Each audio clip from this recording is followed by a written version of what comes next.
come on in on this Thursday afternoon. The word is going forth out of the book of Amen, 1 Corinthians chapter 4, verse 21. Which do you choose? Shall I come with punishment and scolding, or shall I come with quiet love and gentleness? Many get it confused about how he should approach us, saved or unsaved. Many think that God should always be kind. But what about the moments when we make mistakes and God has to come and chastise us? God has more than one emotion. If not, then why has he given us more than one emotion? God was a first partaker, then he passed the traits on to us.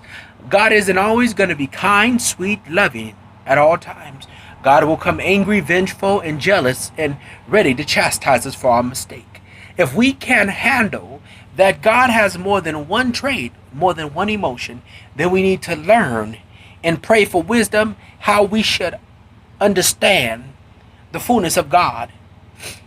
We have to also remember that God isn't going to bless us right off the back. Just like Shadrach, Meshach, and Abednego, who testifies to how God operates in our lives. Also, how God comes to us, how God approaches us as his children. Too many preach and teach the partiality of God's character. Also, a one-sided portion of God's emotions. Daniel was another witness to God's true emotions, his fullness.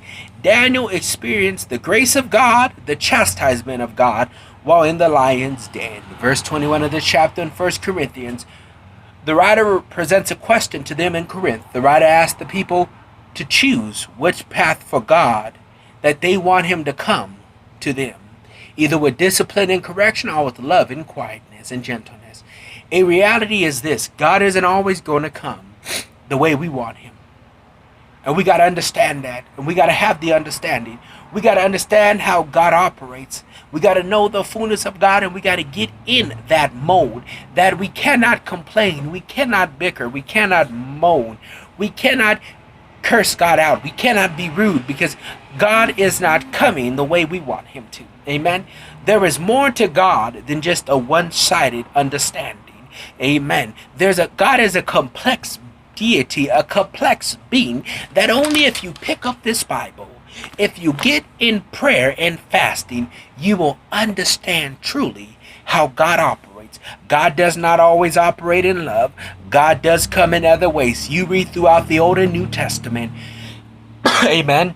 God comes when he wants it. Not when man asks, but when he says it. Brother Job was another witness. He said he may not come when you want him, but God's always on time. And if we do not understand how God does it, then we need to pray. Amen. God is a spirit. God is a orb of light. God is not flesh. So God does not flesh on man's time in man's demands. God operates on his own. God operates at the speed of light. A day to us is what? 1,000 years unto God. So think about it. We should not have this expectation of God that he should always come at us with love.